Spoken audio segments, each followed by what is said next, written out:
Hi everybody and welcome back to Borderlines today. So I haven't done a video for a good few days because, as you can probably tell, caravan's behind me.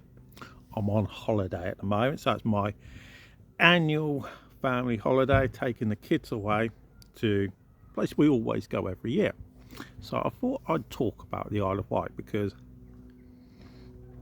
even though we don't go very far, I live in Leon-Solent and we only go to the Isle of Wight, and we go to the Isle of Wight every single year. We go to the same holiday park every single year, which is Parkdean, Lower Hyde in Shanklin. And before anybody says anything, no, I'm not getting any money for doing this video mentioning Parkdean resorts or anything. We do not get any money from them. Okay, so I thought, if you've never been to the Isle of Wight, can the Isle of Wight actually, what can the Isle of Wight actually offer you? Because it's, at the end of the day, going on holiday is a form of migration. Most people when they talk about migration, all they really talk about is the mass migration that we have coming into the UK, whether that's people trying to cross on the boats, sneak into back of lorries, all that type of stuff, and then the stuff to do with student visas, people all that type of migration. But then you've got people leaving our country at the end of the day to go on holiday in other parts of the world. Number one location that Brits go to every single year is Spain. So I thought I'd do this video today because the Isle of Wight is a location with a population of around about 120,000, and it swells to double that during the summer holidays. And obviously, being the summer holidays at the moment, Cows Week started, well, actually started today as it happens. Never actually been to Cows Week, but I thought, what else is there on the Isle of Wight that can offer people?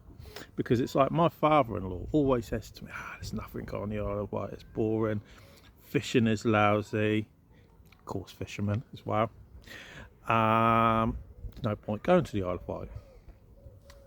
For him, maybe he's got a point, because if he goes away, and I go away with him quite a lot, the only reason he'll go away is to go fishing. That's it, end of story. If you can't offer him fishing, he ain't going, end of story. So what can the Isle of Wight offer you? Well, obviously it's got its golden beaches, so if you're a bit of a beach lover, quid's in. There's a lot of well-known historical places, for instance, where Queen Victoria used to go as her summer resort every single year. You can easily go to there.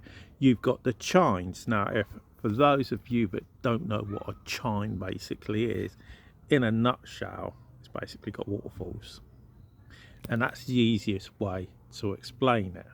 Then, for instance, you've got what is known, or what used to be known as the Isle of Wight Zoo, which is it Sandown? I think it's at Sandown. Okay, I have actually been there this week, so I should actually know where it is. Which is a very good place because they rescue an awful lot of animals. I do know they lost, I think it was a lion this year. It might have been a tiger.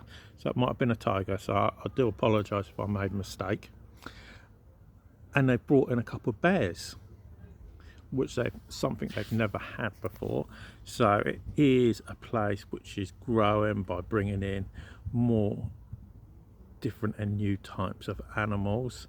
So the Isle of Wight is something that during the summer months can provide for people of all ages, whether you're a young family with kids right up to the elderly. Now, obviously, we generally stay in a caravan, just like the ones behind me. These ones behind me, they're around about £1,200 for the week for 7 nights, but they are the higher end of the scale ones. Admittedly, you can get some on a budget which are a lot cheaper as well at the end of the day. I think for a week here at this time of year during the summer holidays, you're looking at around about 800 quid if you go down the budget route.